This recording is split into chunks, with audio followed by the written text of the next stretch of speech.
बिस्मिल्लाहिर्रहमानिर्रहीम। अस्सलामुअलैकुम dear students, आज हम कंप्यूटर साइंस का ग्रेड 12 का लेक्चर नंबर 11 जो कि chapter number 3 object oriented programming in C plus plus का है।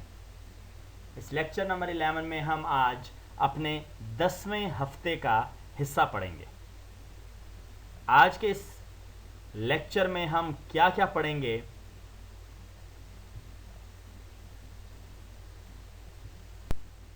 सबसे पहले हम टाइप कास्टिंग पढ़ेंगे। हमारे पास टाइप कास्टिंग को मज़ीद डिटेल में कि टाइप कास्टिंग की टाइप्स क्या हैं उनको हम पढ़ेंगे। जिसकी सबसे पहली जो टाइप है वो है इम्प्लिसिट टाइप कास्टिंग और दूसरी जो इसकी टाइप है वो है एक्सप्लिसिट टाइप कास्टिंग। ये दोनों टाइप कास्टिंग की टाइप्स हैं जिसको हम डिटेल में पढ़ेंगे आज। इसके अलावा हम जो सेकेंड टॉपिक है हमारे पास वो है इनपुट आउटपुट हैंडलिंग। कैसे हम C plus plus programming language में इनपुट करते हैं कोई डेटा और कैसे उसका आउटपुट आता है। इन दोनों के लिए जो हमारे पास स्टेटमेंट्स हैं, इनपुट के लिए जो स्टेटमेंट यूज़ होती है वो है द सी इन स्टेटमेंट। सी इन ये एक स्टेटमेंट है जिसको हम डिटेल में पढ़ेंगे विद एग्जांपल्स। और दूसरी जो हमारे पास आउटपुट हैंडलिंग के लिए है वो है सी आउट स्टेटमेंट। सी आउट, सी इन और सी आउट ये दोनों कीवर्ड हैं। आप देख सकते हैं स्क्रीन पे, आपको नज़र आ रहा होगा कि सी इन भी स्मॉल लेटर्स में है और सी आउट भी स्मॉल लेटर्स में है। सी इन ये भी एक रिजर्व वर्ड कीवर्ड है और सी आउट ये भी एक रिजर्व वर्ड और कीवर्ड है। आज के इस टॉपिक में, आज के इस दिन में हम ये टॉपिक्स पढ़ेंगे। हमारे पास सबसे पहले है टाइप कास्टिंग कि टाइप कास्टिंग क्या होती है। हमारे पास ये एक प्रोग्रामिंग लैंग्वेज में, C plus plus programming language में टाइप कास्टिंग क्या है। हमारे पास type casting C plus plus programming language में है कि किसी भी डेटा टाइप को, मिसाल के तौर पे इंटीजर है, इंटीजर से फ्लोट में कन्वर्ट कर रहे हैं, फ्लोट से इंटीजर में कन्वर्ट कर रहे हैं। ये जो कन्वर्जन है कि प्रोग्राम के दौरान प्रोग्राम चले तो वो एक टाइप से दूसरे टाइप में कन्वर्ट हो जाए, उसको कहा जाता है टाइप कास्टिंग। यानी हमारे पास टाइप कास्टिंग ये है कि अगर हमने एक इंटीजर ए ले लिया है, इंट ए, डिक्लेयर और डिक्लेरेशन हमने उसकी एज एन इंटीजर किया है, लेकिन आगे वो फ्लोट में कन्वर्ट हो रहा है, इसका मतलब है टाइप कास्टिंग हो रही है। या वो हमने फ्लोट कर लिया है लेकिन उसे इंटीजर में कन्वर्ट कर रहे हैं, आगे प्रोग्राम चलने के साथ ही वो कन्वर्ट हो रहा है फिर वापस जा रहा है। ये जो कन्वर्जन हो रही हैं ऑफ डेटा टाइप्स एक टाइप से दूसरे टाइप में, इसको बेसिकली कहा जाता है टाइप कास्टिंग। इसमें हमारे पास दो टाइप्स हैं। टाइप कास्टिंग की मजीद दो टाइप्स हैं। एक कहलाती है इम्प्लिसिट टाइप कास्टिंग और दूसरी कहलाती है एक्सप्लिसिट टाइप कास्टिंग। हम दोनों टाइप कास्टिंग को मजीद डिटेल में पढ़ेंगे, विद एग्जांपल्स पढ़ेंगे और हम ये बताएंगे कि हमारे पास टाइप कास्टिंग कैसे हो रही है। हमारे पास सबसे पहले है इम्प्लिसिट टाइप कास्टिंग। इम्प्लिसिटली होती है, ये ऑटोमेटिकली होती है। इसमें हमें कोई extra words, reserve words, keywords लिखने की ज़रूरत नहीं होती। ये खुद ब खुद ऑटोमेटिकली कन्वर्ट हो जाती है। इसको समझने के लिए हमारे पास एक एग्जाम्पल है। इस एग्जाम्पल को हम पढ़ते हैं इसको समझने के लिए। एग्जाम्पल में क्या कहता है? एग्जाम्पल में कहता है लेट्स सपोज हमारे पास एक वेरिएबल है। हम पहले डिफाइन कर चुके हैं, वेरिएबल का कोई भी नाम हो सकता है। यहां पे वेरिएबल हमने जो चूज किया है वो आपको स्क्रीन पे नजर आ रहा है, क्यू। ये हमने डिक्लेयर कर लिया और इसको हमने क्या कहा कि ये क्या है, फ्लोट है। डिक्लेरेशन को हम पहले पीछे पढ़ चुके हैं कि अगर हमने क्यू को डिक्लेयर करना है कि ये फ्लोट है तो हम क्या लिखेंगे, वर्ड फ्लोट क्यू। यानी क्यू जो वेरिएबल है वो हमारे पास फ्लोट है। और उसके बाद हम अगली लाइन में एक जो कैलकुलेशन करते हैं वो आपको स्क्रीन पे नजर आ रही है, अल्फाज लिखी हुई है, q is equal to 15 divided by 6। यानी 15 को 6 पे डिवाइड करें। हमारे पास ये जो कैलकुलेशन है, अगर आप 15 को 6 पे डिवाइड करते हैं तो ये 15 जो नंबर है हमारे पास, जो हमारे पास ये दोनों डिजिट्स हैं, ये 15 और 6 ये दोनों इंटीजर टाइप के हैं। किसके हैं? इंटीजर।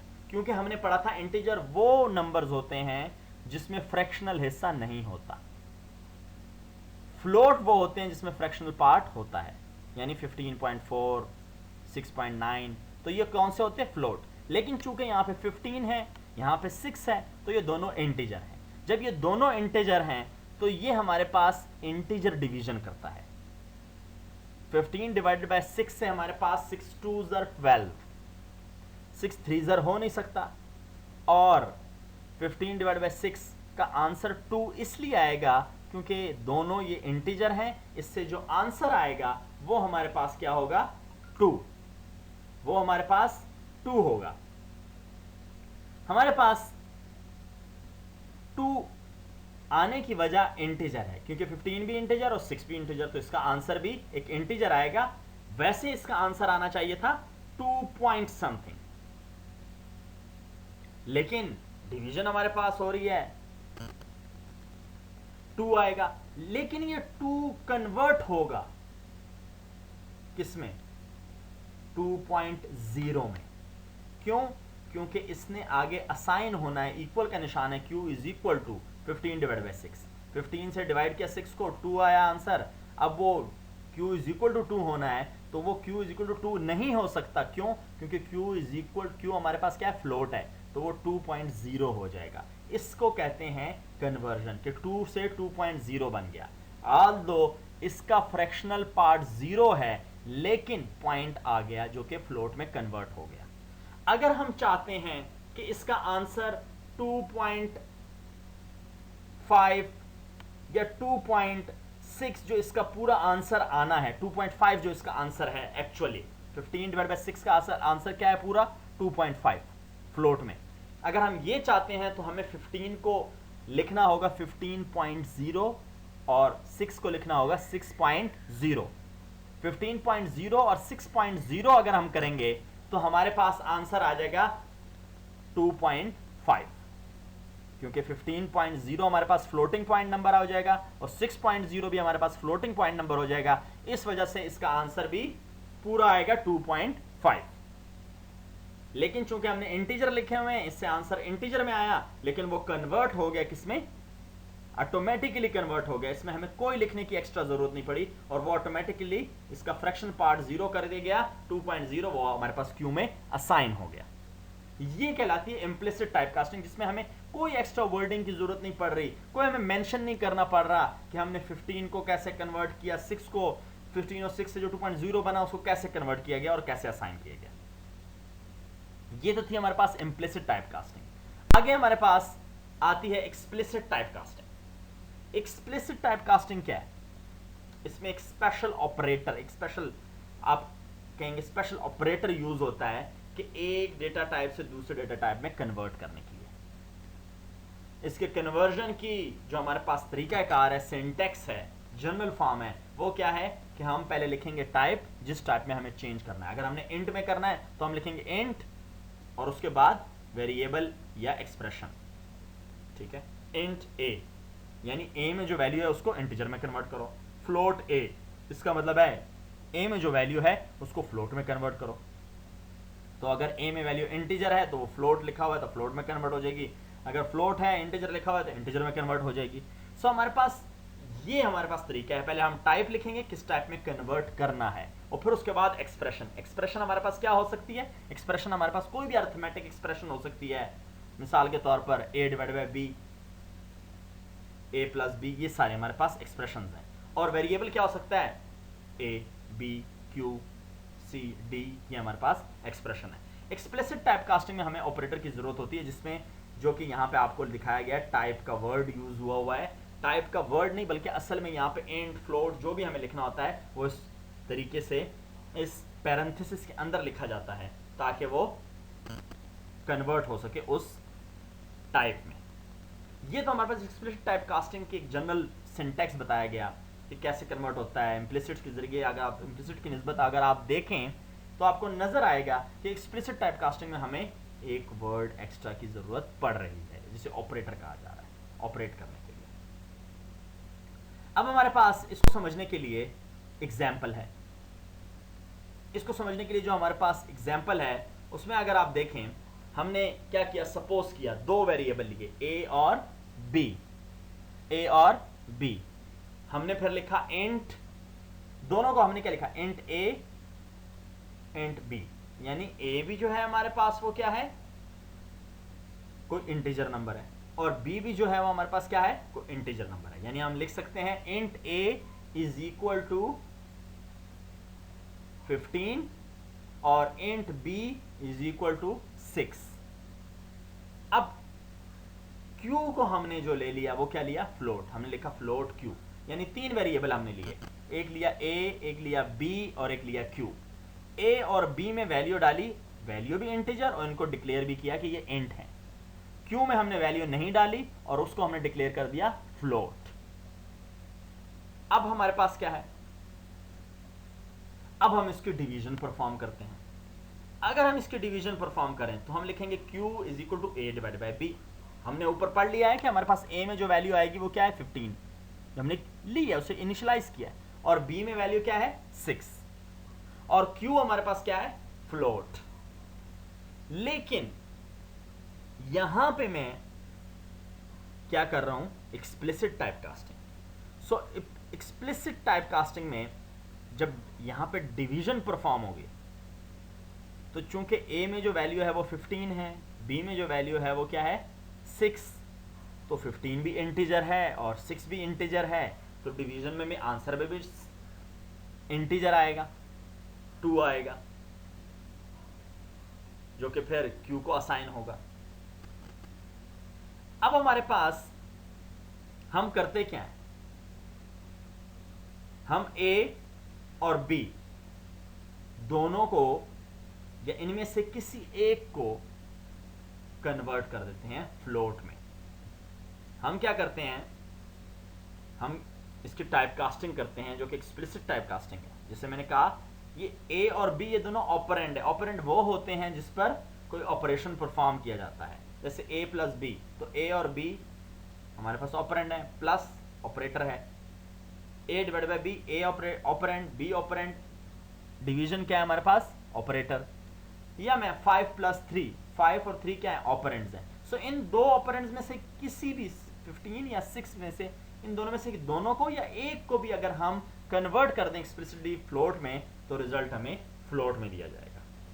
इसका हमारे पास क्या तरीका है, हम लिखेंगे q इज इक्वल टू, अब यहां पे आप देख सकते हैं कि हमारे पास पीछे जो जनरल फॉर्म दी गई थी एक्सप्लिसिट टाइप कास्टिंग में, कि हम लिखेंगे टाइप फिर वेरिएबल या एक्सप्रेशन।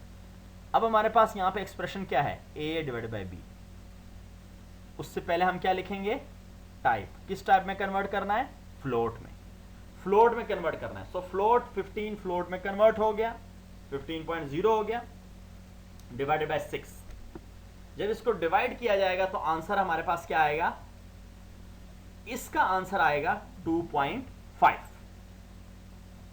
इसका आंसर कैसे आएगा 2.5, क्यों, क्योंकि हमारे पास टाइप कास्टिंग एक्सप्लिसिटली हो चुकी है और 15 से 15.0 बना दिया गया, एज्यूम कर दिया गया। a में पढ़ा होगा 15 पहले, लेकिन जैसे ही हम लिखेंगे float a divided by b, तो a में जो वैल्यू होगी वो 15.0 हो जाएगी। चूंकि 15.0 डिवाइड बाय 6 है, तो ये हमारे पास अब कौन सी मैथ यूज करेगा, फ्लोटिंग पॉइंट मैथ, और डिवीजन जो होगी वो फ्लोटिंग पॉइंट की होगी। इसका आंसर आ जाएगा 2.5 और वो 2.5 असाइन हो जाएगा q को। यहां तक तो हमारे पास जनरली ऐसी हमारे पास यहां पे मौजूद जो थ्योरेटिकली इसको बताना था एग्जाम्पल से।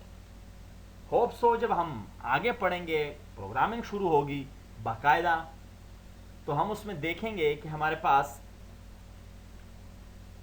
प्रोग्रामिंग में इसको कैसे किया जाता है और आउटपुट कैसे नजर आता है। यहां तक हमारे पास एक्सप्लिसिट टाइप कास्टिंग, इसकी एग्जांपल थी इम्प्लिसिट और एक्सप्लिसिट, ये दोनों हमने पढ़ ली। इम्प्लिसिट टाइप कास्टिंग ऑटोमेटिकली होती है और एक्सप्लिसिट टाइप कास्टिंग में हमें एक ऑपरेटर यानी टाइप डिफाइन करना पड़ता है, बताना पड़ता है कि किस में कन्वर्ट करें। दोनों की एग्जांपल्स कर ली हैं। इसके बाद हमारे पास आता है नेक्स्ट जो टॉपिक है वो इनपुट आउटपुट हैंडलिंग। याद रखें हमारे पास C++ में इनपुट और आउटपुट दोनों परफॉर्म होती हैं किसी स्ट्रीम से, और स्ट्रीम क्या है, सीक्वेंस ऑफ डेटा है जो कि इन और आउट हो रहा होता है। अब हमारे पास इन दोनों को परफॉर्म करने के लिए जो स्टेटमेंट्स यूज होती हैं वो क्या है, सी इन सी आउट। आप स्क्रीन पे भी देख रहे हैं सी इन सी आउट। सी इन ये भी हमारे पास स्मॉल लेटर्स में और सी आउट ये भी हमारे पास स्मॉल लेटर में, ये दोनों कीवर्ड्स हैं और ये दोनों के काम, इन दोनों के फंक्शन कहां पे पड़े हुए हैं, iostream.h। हम पीछे पढ़ चुके हैं। iostream.h हमारे पास एक हेडर फाइल है जो कि इनपुट और आउटपुट ऑपरेशंस परफॉर्म करती है। इसके अलावा भी हमारे पास बहुत सारे फंक्शंस मौजूद हैं जैसे get c h, gets, puts, ये सारे फंक्शन जो इनपुट आउटपुट हैंडलिंग के लिए, लेकिन मेन जो है वो हमारे पास सी इन और सी आउट है। हम gets, get c h, gets, puts ये सारे पढ़ेंगे आगे जाकर इंशाल्लाह। हमारे पास उसको डिटेल में अभी हम पढ़ेंगे कि इनपुट में हमारे पास सी इन कैसे काम करता है, आउटपुट में सी आउट कैसे काम करता है। सबसे पहले हमारे पास है सी आउट स्टेटमेंट। सी आउट स्टेटमेंट क्या है हमारे पास, हमने जैसे इससे पहले बात की कि हमारे पास पिछले कुछ मिनट पहले जो मैंने बात की कि हमारे पास डेटा इन होता है और डेटा आउट होता है, ये हमारे पास स्ट्रीम्स है। अब हमारे पास आउटपुट, आप जब प्रोग्राम लिखते हैं तो आप प्रोग्राम एडिट कर रहे हैं, एडिटिंग कर रहे हैं इसमें। अब उस प्रोग्राम को लिखने के दौरान आप सी इन सी आउट भी लिखते हैं। उस सी आउट को यानी आउटपुट स्टेटमेंट जो है, आउटपुट हैंडलिंग जो है, उसका एक जनरल फॉर्म होता है, सिंटैक्स उसी तरीके से फॉलो किया जाता है। वो आप देख रहे हैं आपकी स्क्रीन पे बोल्डली नजर आ रहा होगा, सी आउट। सी आउट लिखेंगे, फिर उसके बाद आपको नजर आएंगे जिसको हम लेस देन के साइन कहते हैं। इसको असल में जो लफ्ज यूज होता है यहाँ पे C++ में वो है इंसर्शन ऑपरेटर। ये जो डबल आपको सिंबल यूज हो रहे हैं लेस देन के, ये कहलाते हैं इंसर्शन ऑपरेटर। ये हमेशा सी आउट लिखा, उसके बाद इंसर्शन ऑपरेटर, उसके बाद कैरेक्टर स्ट्रिंग या वेरिएबल आप लिखेंगे। अब कैरेक्टर स्ट्रिंग क्या है, वेरिएबल क्या है, ये आगे एग्जांपल से पता लग जाएगा हमें। हमारे पास ही क्या करता है, जैसे हम ये करते हैं और इस प्रोग्राम में शामिल कर लिया और इस प्रोग्राम को हमने एग्जीक्यूट किया, तो आपको आउटपुट में वो चीज नजर आएगी जो कि आपके पास इस इंसर्शन ऑपरेटर से राइट साइड पे लिखी गई है। वो कैरेक्टर स्ट्रिंग भी हो सकता है, वो वेरिएबल भी हो सकता है, वेरिएबल की यानी वैल्यू प्रिंट हो सकती है। ये भी याद रखें कि एक ही सी आउट में हम दो या दो से ज्यादा दे सकते हैं इंसर्शन ऑपरेटर। ये हमारे पास जो नजर आ रहा है डबल लेस देन के साइन, ये हमारे पास कहलाते हैं एक इंसर्शन ऑपरेटर। ये हम दो या दो से ज्यादा भी जरूरत के मुताबिक दे सकते हैं। अब हमारे पास इसकी एग्जाम्पल है, प्रोग्राम है कि कैसे हम इसको करते हैं। यहां पे डेमोन्स्ट्रेट करता है सी आउट स्टेटमेंट को। सबसे पहले हम लिखेंगे hash include iostream.h void main। Detail में बताऊंगा कि हम इसे टर्बो सी में जब लिखते हैं तो किस तरह लिखते हैं hash include iostream.h void main, और जब हम इसे div सी में लिखते हैं तो कैसे इसको लिखा जाएगा। इन दोनों को डिफरेंट तरीके से लिखा जाता है, क्योंकि div सी में हमारे पास लाइब्रेरी फाइल्स मुख्तलिफ और इसी तरह टर्बो में मुख्तलिफ, तो इसको लिखने का थोड़ा तरीका डिफरेंट है, बाकी नीचे लिखना सेम है। तो सबसे हम पहले लिखते हैं int a is equal to 10, यानी मैंने एक सबसे पहले int लिखा। int का मतलब क्या हो गया कि मैं एक वेरिएबल की टाइप बता रहा हूं, उस वेरिएबल का नाम है a और उसमें जो डेटा डाला जाएगा जिस टाइप का होगा वो डेटा वो इंटीजर है। सो मैंने int a लिखा और इज इक्वल टू 10। जब मैंने a इज इक्वल टू 10 लिख दिया, इसका मतलब मैंने इनिशियलाइजेशन भी कर ली। फिर मैंने लिखा C out the value in a is. अब ये देखें, आपको डबल कोटेशन मार्क में नजर आ रहा होगा the value in a is, ये डबल कोटेशन मार्क में है। इसको कहा जाता है कैरेक्टर स्ट्रिंग कांस्टेंट या कैरेक्टर स्ट्रिंग। ये कैरेक्टर स्ट्रिंग है, ये एज इट इज आपकी स्क्रीन पे नजर आएगा। और इसके साथ ही सी आउट ए लिख दिया। आपने देखा होगा ए को जो मैंने लिखा है इसको डबल कोटेशन मार्क में क्लोज इनक्लोज नहीं किया गया। डबल कोटेशन मार्क में जो चीज इनक्लोज की जा रही है वो एज इट इज आपके आउटपुट स्क्रीन पे आती है प्रोग्राम जब एग्जीक्यूट किया जाता है। और अगर इसके बगैर है तो इसमें ए लिखा हुआ है, ए में हमारे पास वैल्यू पड़ी होगी, उसको प्रिंट करेगा। आउटपुट प्रोग्राम का क्या देगा, the value in a is, a नहीं देगा, the value in is a नहीं देगा, the value in a is 10। So ऊपर वाली जो है वो है स्ट्रिंग, कैरेक्टर स्ट्रिंग, और नीचे जो है वेरिएबल। सो सी आउट में हमने कहा था कि हम कैरेक्टर स्ट्रिंग या कोई वेरिएबल देते हैं। ये तो थी हमारे पास सी आउट स्टेटमेंट इस प्रोग्राम की। इसके बाद हमारे पास आता है सी इन स्टेटमेंट। सी इन स्टेटमेंट हमारे पास क्या है, किसी भी डेटा को इनपुट करना कीबोर्ड के जरिए। अब ये इनपुट अगर हम देखें तो जब हम प्रोग्राम लिख रहे होते हैं, पीछे आपने देखा कि हमने लिखा था int a is equal to 10। इसका मतलब हो गया डेटा जो था 10 वो हमने ए में डाल दिया। ये तो हमने डेटा इनपुट कर दिया, नहीं, हमने इसको इनपुट नहीं किया, ये तो हमने प्रोग्राम में वैल्यू दी। प्रोग्राम जब चल रहा होगा, आउटपुट स्क्रीन आ जाएगी, उस दौरान जब किसी वेरिएबल को वैल्यू डालनी होगी उसको कहा जाएगा इनपुट डेटा। प्रोग्राम जब एग्जीक्यूट हो रहा होगा, प्रोग्राम जब लिखा जा रहा होगा नहीं, प्रोग्राम जब एग्जीक्यूट हो रहा होगा उस दौरान कोई वैल्यू दे देना किसी वेरिएबल को, ये हमारे पास डेटा इनपुट कहला रहा है, जो कि कीबोर्ड से असाइन किया जाता है, एक या दो या जितने भी वेरिएबल्स हैं। इसको लिखने का तरीका क्या है, यहाँ पे जनरल सिंटेक्स दिया हुआ है सीन का। सीन, अब ग्रेटर देन के साइन यूज हुए हैं, सीन के साथ राइट साइड पे ग्रेटर देन के साइन लिखेंगे और उसके बाद कोई वेरिएबल। अब यहाँ पे वेरिएबल, इसका मतलब हो गया कि इन करो, इनपुट करो इस वेरिएबल में डेटा। अब वो वेरिएबल के मुख्तलिफ नाम हो सकते हैं, जैसे पीछे एक वेरिएबल था ए, आगे b c q Pakistan, p a k, कुछ भी हो सकता है। वेरिएबल के रूल्स हम पीछे डिटेल में पढ़ चुके हैं।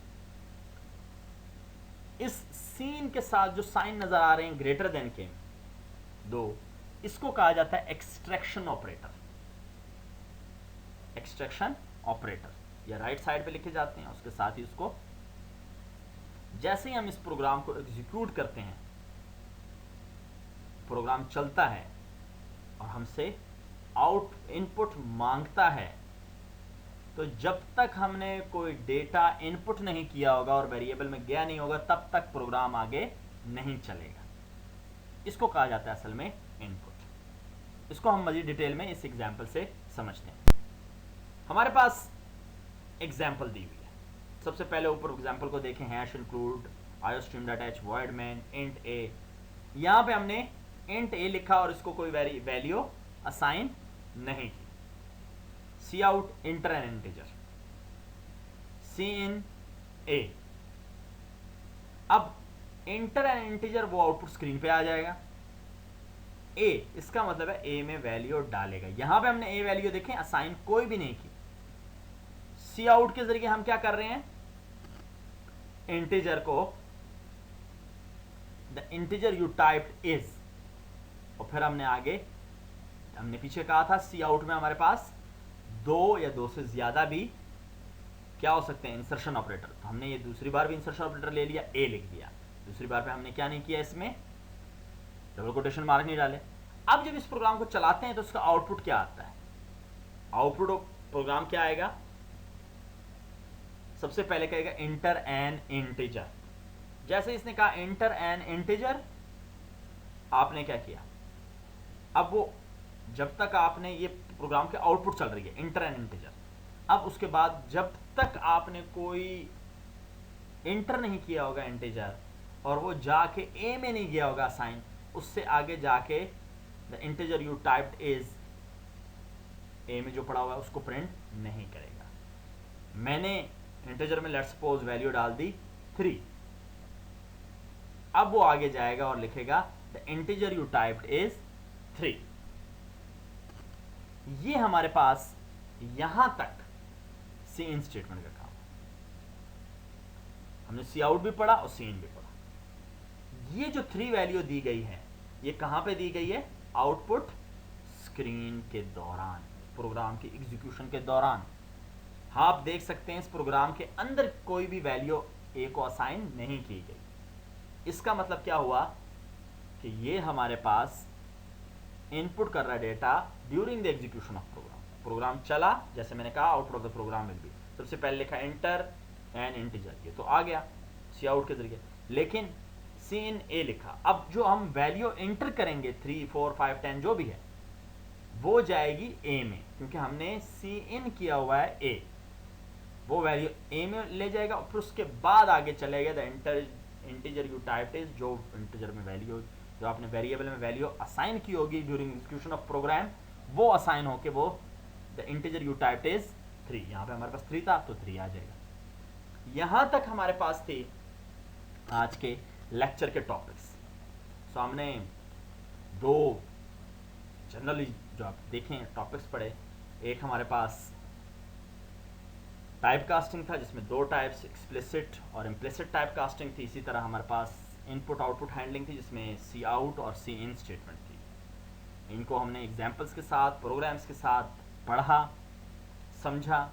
उम्मीद है कि आज के इस लेक्चर को आप समझ चुके होंगे, इसके साथ साथ आप पिछले लेक्चर्स को भी रिवाइज किया करें ताकि आने वाला लेक्चर आपके लिए मज़ीद आसान हो। इससे अलावा आप नेक्स्ट वीक के लिए पहले से डेटा, पहले से ही आप अपने नोट्स बुक्स को देख लिया करें, जो नेक्स्ट टॉपिक सिलेबस के अकॉर्डिंग आ रहा होता है उसको समझ लिया करें। इंशाल्लाह नेक्स्ट वीक नेक्स्ट लेक्चर के साथ दोबारा हाजिर होंगे, तब तक के लिए अल्लाह हाफ़िज़।